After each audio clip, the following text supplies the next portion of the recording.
Hey there, fans, folks, families, and friends. Welcome to a late night, cozy evening here at the home end.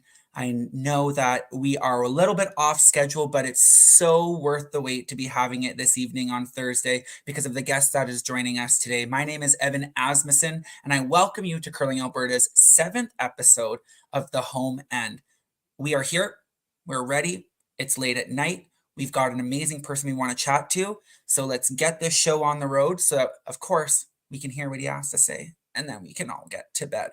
But before we do so, of course, you can find us, if you've found us, on Curling Alberta's Facebook, Curling Alberta's YouTube channel, and of course, Curling Alberta's X account. So if you found us and you're joining us and you're listening in tonight, or you want to share with a friend where you can listen into all things Geoff Walker, then of course, those are the 3 platforms. So without further ado, let's get started. However, before we start, we want to make sure that we take the opportunity to acknowledge the land and the Indigenous peoples of who we are joined with and connected with here today. So of course, we acknowledge the Indigenous peoples of all the lands that we are on today. And while we meet today on this virtual platform, I'd like to take a moment to acknowledge the importance of the lands, which we all call home. We do this to reaffirm our commitment and responsibility in improving relationships between nations and to improving our own understanding of local Indigenous peoples and their cultures. From coast to coast to coast, we acknowledge the ancestral and unceded territory of all the Inuit, Métis, and First Nations people that call this land home. So please join me in a moment of reflection to acknowledge the harms and mistakes of the past and to consider how we are and can, each in our own way, try to move forward in a spirit of reconciliation and collaboration. And as we're thinking about the platform that we have here, I want to let you know that last week, our episode with Brad Thiessen received over 1,000 views on our platform. So we are reaching a great population, not just here within our borders of Alberta, but across the provinces, across the nation, and of course to friends and family across the world. So I thank you so much, viewers, for joining in. I know it is a commitment, but we have a ton of great things happening within our province, and it is time to highlight some of those. Over this past week, we got to watch the Brier. We got to watch some amazing teams from Alberta and some amazing participants from Alberta compete on other teams and perform at their elite best. But there are tons of things that have happened over the week and that are continuing to happen right now. So this past week, there were the club championships for the qualifiers for club provincials, and those happened in 5 local clubs: the Peace River Curling Club, the Airdrie Curling Club, the Hannah Curling Club, the Thistle in Edmonton, and the Leduc Curling Club. And so we're going to be awaiting our provincial club champions here in the next little bit. The Arctic Winter Games, which has representatives from Alberta North, so above the 55th parallel, I believe, which is the northern part of the province, allows athletes to compete and get international and competitive experience. And that was in, I believe it was called Palmer, Alaska, and it was in the Mat-Su territory of Alaska. And Alberta North got gold in both nominations of the event, so in the women's side and in the men's side. So congratulations to Siobhan and Lola and Kaylee and Hayden and Varick and Ryan and Chris and Robert on your accomplishments. The Arctic Winter Games is close to my own heart, but we know it is much more than just curling. It is sport, and we are so proud of your accomplishments this past week. We also want to send a congratulations to Team Deskifford and Beaudry and Team Width and Marin for their accomplishments at the 2021 Provincial Championships for men's and ladies. They're going to be heading off to the 2024 New Holland Canadian Championships for U21, which is in Fort McMurray, Alberta. So congratulations. We have 2 representatives on both the men's and the ladies' side for our national championship, and that is at the end of the month. As well, right now, going on currently is the Alberta Senior Championship, and that's being held at the Calgary Curling Club. And that will end on Sunday with 2 champions being announced, and they will compete at the Canadian Championships for the seniors division. And we have Team Atina Ford Johnson and Team James Paul, who are there looking to defend their provincial championship. So tons of great curling going on. If you'd like to follow along more, you can head over to curlingalberta.ca/competitions, and you can see the whole schwack load of competitions and scores available, and you can keep up with all things curling in your community. Okay, here we go. because it's 9:05 and we've got bedtimes awaiting. And we have been so blessed and graced with Geoff, who on a whim was had no hesitations at all that he would come and sit down with us this evening. And so we're going to take the opportunity to welcome Geoff home and to learn a little bit more about him, his accomplishments, and how we can support him moving forward. So, Geoff, welcome. Hi, thanks for having me. Kids are Well, in bed, so I'm excited. Geoff, when I reached out to you via social media, I uh, I kind of had this feeling that you would be busy. I didn't think your initial response would be, "Yeah, we can do this as long as the kids go to bed first." So I really appreciate your time this evening, of course. And you know what? As a Peacer and a Northerner to another Northerner, I know this is what we do. We connect back to our community. So thank you. That's right. And yeah, I have been pretty busy, and obviously we had to wait till the kids went go to bed because Laura's packing for her. She's leaving to mixed doubles tomorrow, mixed doubles nationals. So I wanted to give her the opportunity to not have to worry about the kids and get anything that the loose end she needed to finish, get that done before she takes off. Well, you know what, Geoff, I was gonna just start off by asking you, our broadcast here is all about bringing the curling conversation back home. And that we know that our curling homes have been changing as our communities have been changing. And I was going to ask you straight up, what does curling look like in your home right now? But you just alluded to it. You've got curling coming and going. So tell us a little bit more about when you get back into your real world after being on our screens for weeks or days at a time. What does curling look like in your home?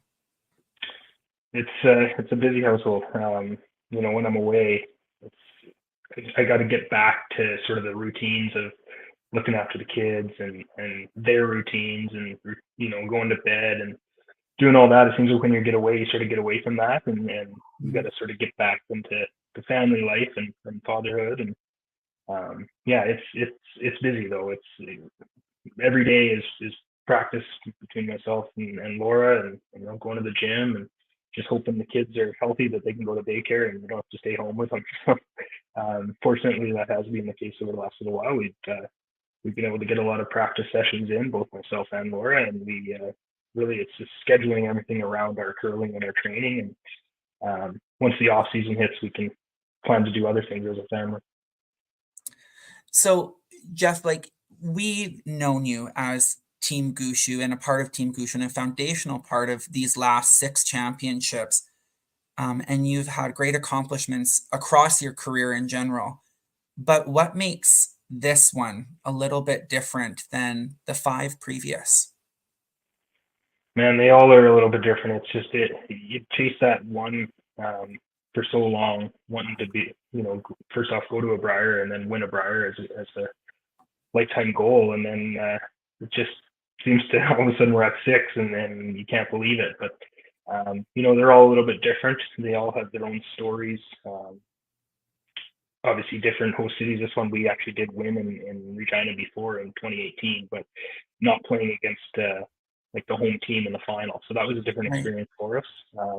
Yeah, it was. It's really hard to put words into it, but they're all just that little bit different. Like I said, you take something from every one, and they're all special in their own way. Yeah. Geoff, when you talk about them being different in their own little way, how are you able to come from such a big event and perform for a week and then be able to transition back into your regular life? How are you able to kind of dissociate or stay connected to the sport, but get back into family routine and vice versa? Well, when I get back from a thing like the Brier or a World Championship, I try to take 3 or 4 days off completely with the gym and practice, and you know try to spend time at home and unwind down with the family. And that's the biggest thing is taking that time to rest and recover, and look after the family and do that thing. But then once you sort of get home and get that rest, and you try to get back in the routine, then you have to start picking up right where you left off when it comes to training again, and getting ready for that next event.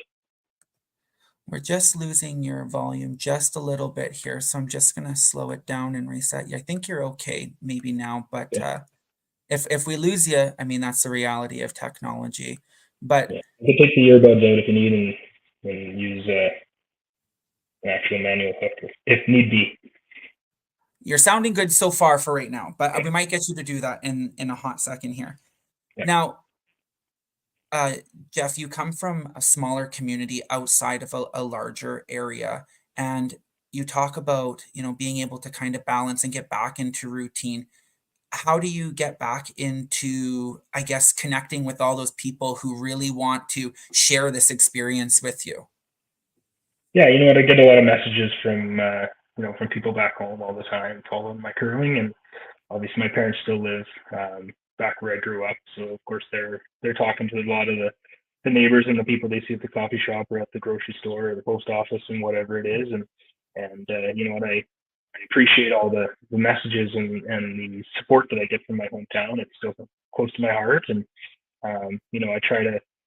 I try to engage with as many people as I can from back there, and anytime I go home, I try to see a lot of my friends and the people that sort of shaped me and brought me up into current in the current.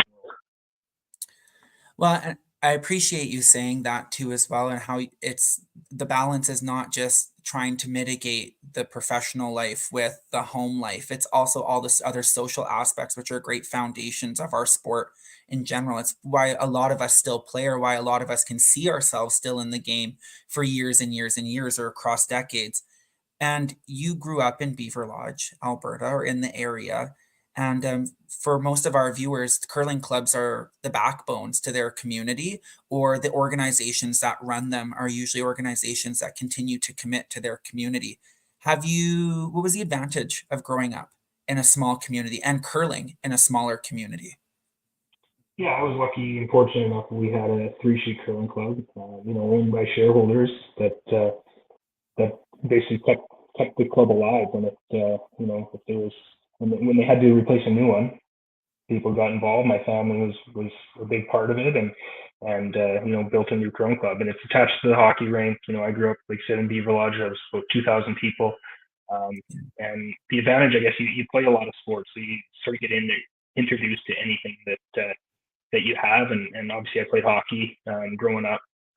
Then the curling rink was right there. Mom and dad would be curling next door after hockey practice. You'd go over and you'd watch them, and then eventually you get it, go out and throw some rocks, and you join the junior program and start playing in the leagues, whether it was twice or three times a week, whatever it was, and sort of the rest is history. You just keep on, you just fall in love with the game, and you meet some friends, and then eventually, if you want to keep going, you might have to move to or go to a bigger center. So I'd drive 30 minutes down the road and get into Grand Prairie and join the junior program there, and again meet some more people, and Yeah.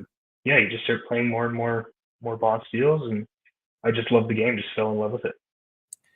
We talked, Geoff, a few weeks back to a group of young skips who skipped at the U18, and they talked about balancing out their young life and sport in their young life. And some of them mentioned that they did have to start making some decisions about their commitment to curling itself. When did you know you needed to make a greater commitment, and when you needed to shift into a little bit more of an environment, an elite athlete aspect or mindset to pursue some of your dreams? Yeah, great question. I was about 15 years old. I was just the first year of my competitive curling when I was 15 was the last year I also played competitive hockey. So at that point, I knew I needed to make a choice. I saw my career wasn't going. I wasn't going to the NHL at the time, and I was having some success in curling, and like I said, I really enjoyed it. One of the big decisions I remember late in the year, I had a choice between going to a curling bonspiel with my three other teammates or playing in a provincial qualifier with my hockey team. 20 people, 18 people, whatever it was, and I chose curling. And I know some of the hockey people weren't too happy with me. I was actually one of the better players on my team, but Sure. I had to obviously I started falling in love with curling, and it was easier to let down a whole bunch of teammates rather than three, and I chose curling. And I feel like that narrative is so unique to our sport, right? There's that part of loving the game, and there's that drive, that motivation that allows you to, it makes it almost easier to make some of those bigger decisions across the sport because for some reason we have this innate passion. What is it that you love the most about our game? I think the biggest thing was just meeting people. A lot of my best friends I met through curling. Yeah. And the fact that you can play it your whole life. Like I was lucky when I first got out of junior. I played with a men's team. Obviously, they're much older than me at the time. I was in my 20s, and they were very good players and competitive in their 40s. So, you look at it as something you can play a long time. Obviously, when you grow up and play in leagues, you see people out there 70, 80 years old and they're still playing if they can get back down in the hack or whether they're using a stick. So Yeah. it's just a lifelong sport that you can play uh, forever. Well, and it's so funny that you kind of take us back to you allude to some of the previous teams you've played on because many people who know you in the province will know that you've won a world junior championship too, as well, playing the third position, but you've been on many combinations of teams and you also skipped at a men's provincial championship here in the province and made the playoffs and had Brier contention then under a different role. How did you fall into this role, not only with Team Gushue, but also playing lead as the career that you had prior to? Yeah, the funny thing, until I joined Brad's team, that was the only position I hadn't played was lead. So like you mentioned, I played third most of my junior career, skipped in a juvenile, and then coming right out of junior, I played second for about 4 years for Kurt Balderston out of Sexsmith. And then 1 year of skipping, and I got the call from Brad, and he was looking to rebuild his team. He had a couple of people retiring. I basically asked if I wanted to come out there. I was originally thinking going out, I was going to be playing second.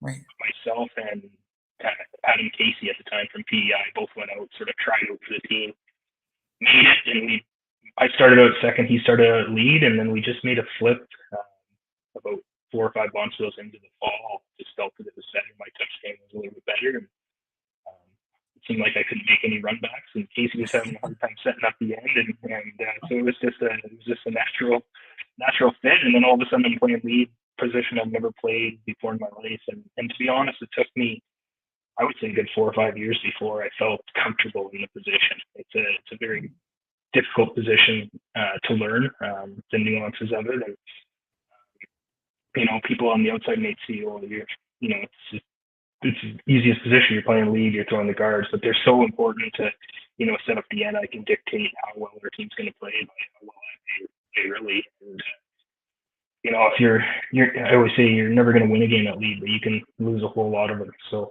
I take pride in that, trying to set it up as best I can for the team, and it's been a long career now. I consider myself basically a lead for life at this point. Okay, well, we love that for you because we love watching you continue to have success.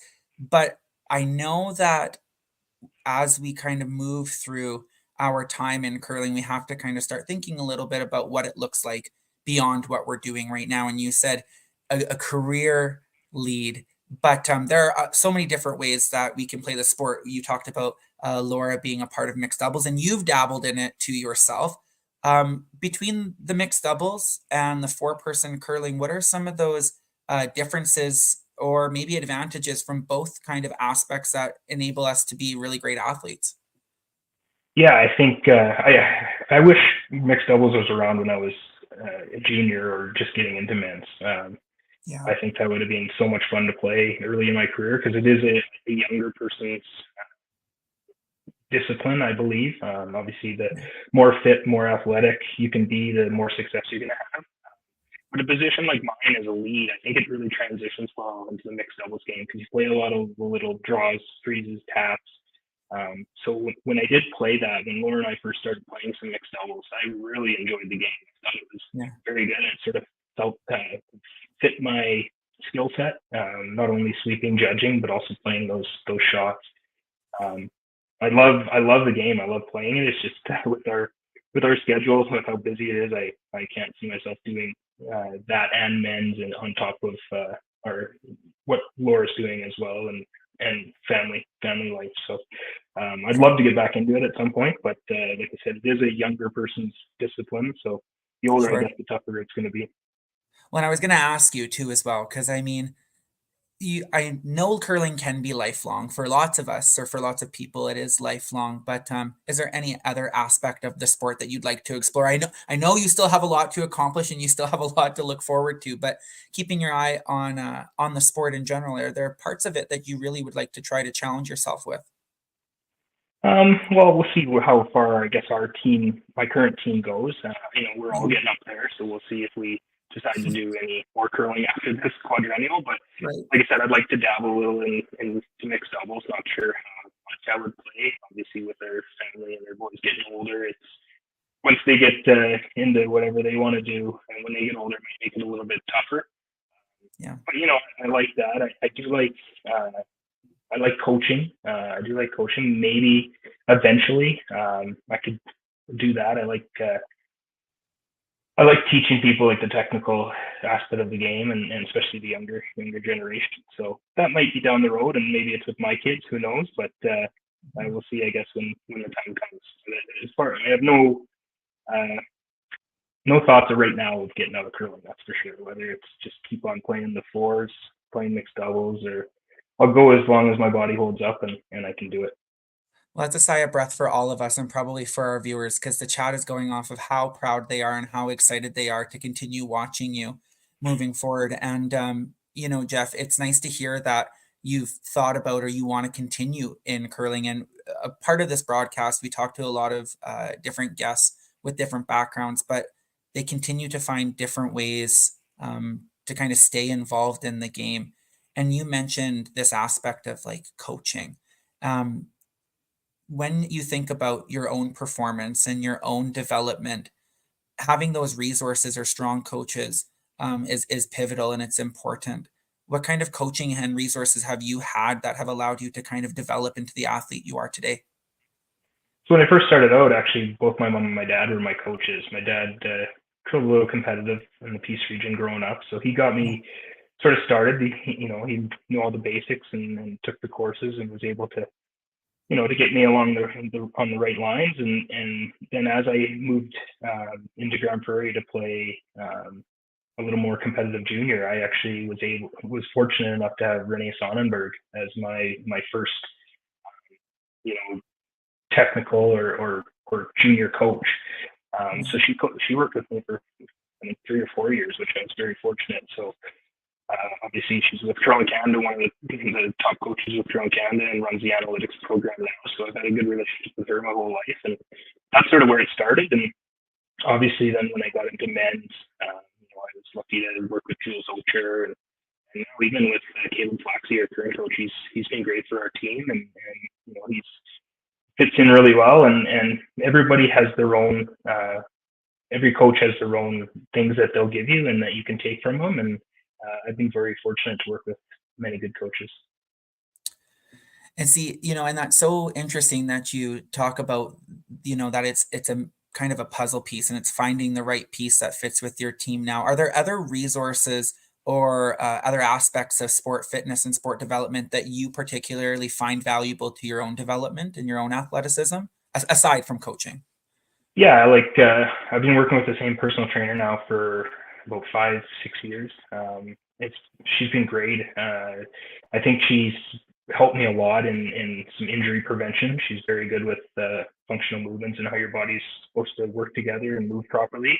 Because I did have an injury in 2017 at the Brier where Right. I tore a muscle in the back of my shoulder and wasn't able to sweep. So that's sort of always been in your mind once you have an injury. But luckily, I've been able to knock on wood keep that at bay. And whenever something little pops up, I can go to her and say, "This is what happened. And this is what's happening," and we can adjust a few things or work on a few things to try to keep myself healthy. And then also the mental aspect. I've worked with probably 3 different mental performance coaches over the last 12 years, I guess, when I joined Brad's team. And that brings a whole new aspect to curling and a curling team and what they have to offer and what they have to say and how you have to, work with your teammates in order to get the best out of everybody. So uh, all those and all your teammates are a little bit different. So the more you switch your teammates around, the more you even got to work at that chemistry and trying to come together as a team to the best of your ability. Well, I'm so glad you highlighted that because I think sometimes, especially for our viewers who, participate or who observe or who don't see maybe the full scope of what's available for them at every level, whether it be at the highest of highest competition or at their local club level, that our communities have people who are equipped to help us perform or else help us compete or even think about curling and carry on the conversation. And they're willing to too as well. So I'm glad you mentioned that because there are athletes and people like you who are looking at these resources as a really great role or foundational part of their team to be successful, and they exist in our communities. Geoff, okay, you have the World Championship coming up, and you talked about your history. You talked about the amazing people that have supported you, but now you've got to get ready in like a few short weeks to compete.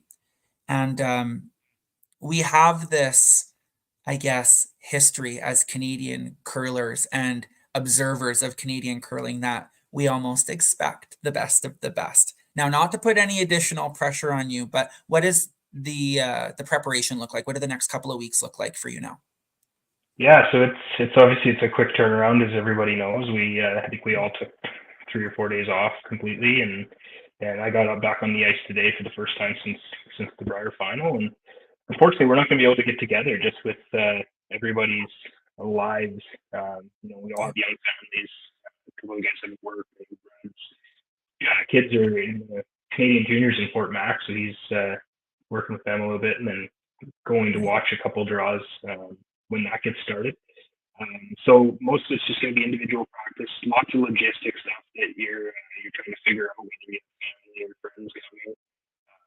We had a Zoom meeting yesterday just with the team just to go over the last little bits of stuff and booking flights and prepping when we're going to go because we're going to go about 5 days early where we're going to go and train beforehand. So we are going to get right, together as a team about 4 days before the event starts. So we'll go to Switzerland on the 25th on the Monday. So we'll lose a day on travel getting there. We'll practice as a team for 3.5 days, and then the practice day starts Friday, and then the competition starts Saturday. So it all comes at you very, very quickly right. after you win the Brier. And for us, this is actually our first Worlds in Europe outside of North America. Really, we've been in Canada a couple times, and then 2 other times we were in Las Vegas for our Worlds. So in year 2020, when we won the Brier, we were supposed to go to Scotland. And that was the year that the pandemic got canceled. So Right. yeah, this is our first time we were traveling. So it tacks on an extra 3 or 4 days before the event starts, where you have less time to sort of get prepared and get ready. Well, and I guess that is maybe to comment on what makes this championship so unique. It's also what comes afterwards too, as well, and the things that you're going to face that maybe are the unknown, right?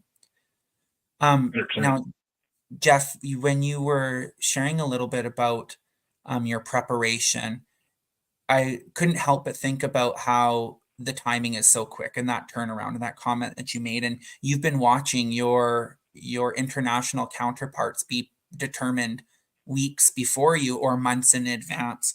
Um, does that put you at an advantage or a disadvantage for medaling for Canada at the World Championships? Definitely a disadvantage. We've been there before, and the big thing is all these teams they know they're going for almost a year. A lot of them for about a year, and most of them for a lot longer than us. So they're Right, able to prepare and try to peak for the World Championships, whereas all our Canadian teams were trying to basically peak for the Brier to win. right, And then you got to try to come down off that, and then try to build up for the worlds, and you just have such a short amount of time. So it actually it's quite a big disadvantage. Before, when Canada was, we had the best teams, we could go to the worlds and play our B games and come out on top of the podium. But it's not that that's just not the way anymore. When we went to our first worlds in 2017, we walked through that one pretty easily. We were playing pretty well, but we didn't have really any games go 10 ends up until the final, and it's completely opposite of that now. Now there's pretty much every team at Worlds can beat you.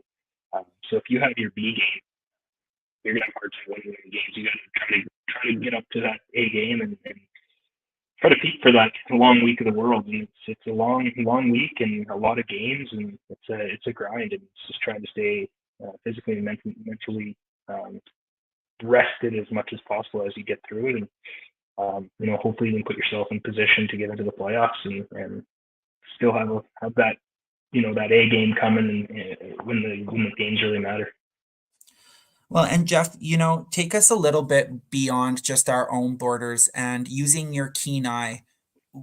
You said that in the past it felt like it was a little bit easier, and now today it's more edge on edge. It's anybody can beat anybody. What are you seeing that other teams across our globe are doing that are being able to put us head to head and match up quite well? I think the biggest thing is, first off, youth. Most of those international teams are quite young. They're getting a lot of top coaching and resources and stuff at such an early age. Also, smaller countries, they have they have usually a hub where they train all together, all four of the players throughout the year, and that's a big disadvantage. Excuse me, in Canada, is with being so spread out, it's hard to get together as much as teams would like to. That pays dividends when you can practice and be together as much as possible. I remember when I first joined Brad and moved out to St. John's, I lived out there with Brad and Mark and Brad. We practiced every day together for a couple hours, and you could see our rise through the rankings when that happened. Just the way we were able to get better and better and better. And I think that's what's happening with a lot of these young teams. They're just practicing daily and getting better and better and better. And they're forces and tough teams to beat now on the world level. Well, and I'm glad that you pointed that out about the coaching and the youth as what you're seeing internationally, because when we're thinking about grassroots curling and our young people in curling, of course, we want to encourage them to start young to get this exposure early so they can find that passion and motivation later on in life. But for those young athletes who are trying to be competitive or who want to kind of follow that same journey that you've been on, it's going to inevitably start younger and earlier with a lot more resources. And so this is something that our young viewers who are going to look back on this podcast or your conversation and think, like, not to be alarmed, but I really do have to think about this as a part of my commitment if the overall picture is to get to where you want to be. Yeah, 100%. And I don't want to say like you have to start at a young age, because I believe curling is more of a later development type of sport. Like I said, I didn't really get competitive till I was 15, and I think we need to develop good young athletes, well-rounded athletes, from playing as many sports as you can as you grow up, and develop at that point. You can, if you like curling and you want to put more into it, then you can start focusing more on one thing. But I think the big thing is developing well-rounded athletes at a young age, and let people try all the sports they want, and if they choose to go a different route down a different sport, great. If they love it, that's good.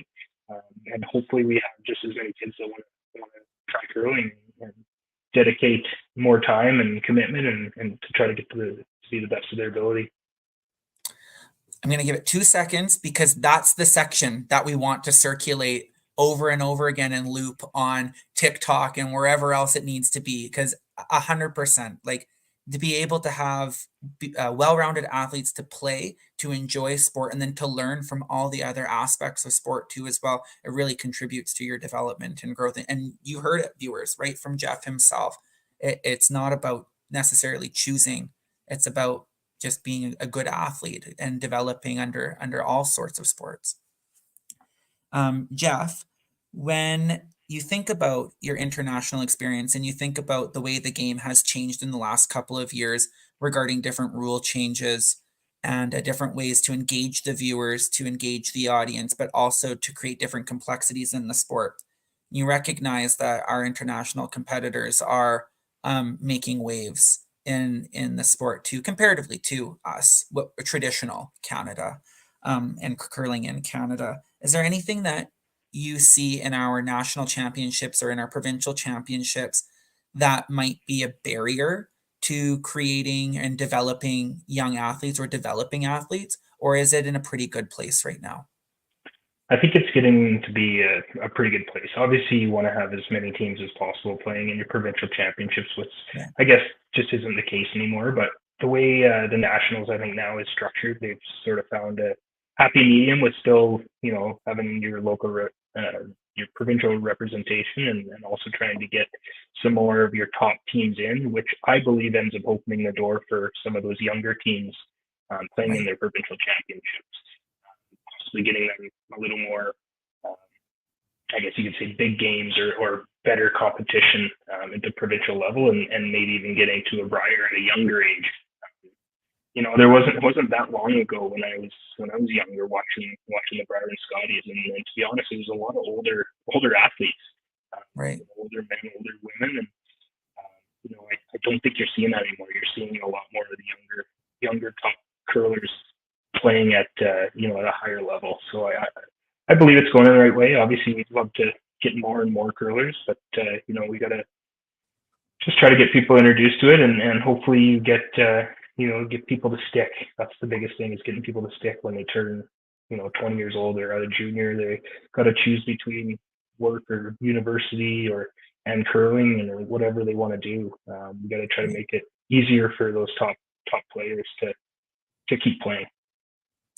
Well, Geoff, you're used to either making records or tying records or breaking records. And like you said, we've seen this year at our national championships, and I'm sure there are more to come, but records for young athletes and for different combinations of athletes as they've been entering the sport. And so when we start seeing these records or these different statistics coming into play, we know that our curling community is in a really good spot. And you've highlighted some incredible aspects of the game that I know our viewers will take to heart. And I don't want to take up too much more of your time as we're approaching the 40-minute mark, but our viewers, as much as they say they don't like it, they love to listen in to your opinion, our guest's opinion. And I have this little game called the Goes or Woes. Have you heard about it? Have you seen it? I have heard about it. Yeah, I'm looking forward to it. Okay. Lovely. Okay. Would you like to play it? Absolutely. Yeah, you're lying, but that's fine. All right. Hey, it's a big old Depends grin what on the his. questions are. But you know what, Geoff? When this part is over, then you get to also go to bed alongside your kids too as well. That's right. Yeah. So let's do it. All right. So here's how it goes. Here's how it shakes down. I'm going to give you 3 arbitrary things. Some are curling related, some are not. They're random. They're pinpointed by me. I don't tell you in advance. And you got to tell me if it's a go, you like it, you love it, you hit it, it's amazing. Or if it's a whoa, like I'm not quite sure about it, get rid of it. No bueno. Okay. Good to go? Yeah. You bet. All right. I'm going to put them up on the screen for you. And you talk about it as much as you want, or you just say, okay, I'm done with this next. And you alluded to this one, the very first one, like, I didn't even tell these to you. And you had covered most of them, if not all of them, in our conversation tonight. But the first one is player coaches. Players as coaches, coaches as players. Is it a go or a whoa? That's a go for sure. I think experience goes a long way in moments in the sport, whether it's curling or whatever it is.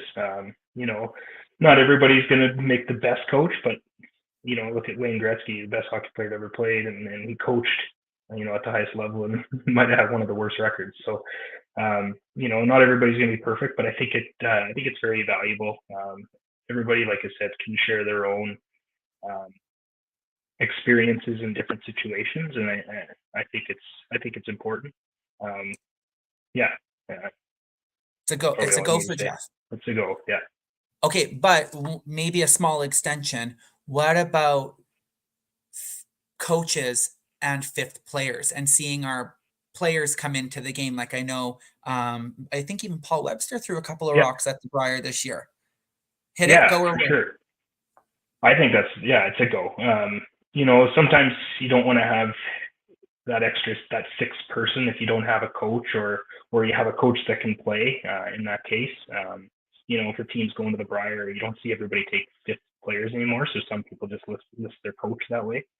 Good for Paul. He got in and got to throw some rocks in the Brier. Well, and if they have the capacity to play and they're available and they're a resource, then why not? I hear you. Okay, our next one. Alrighty, this one's going to hit a little close to home, so you let me know how it goes. But Jeff's go or whoa, giant town mascots. Oh, that's a go for sure. Look at that is the world's biggest beaver. Well, as far as I know, it still is.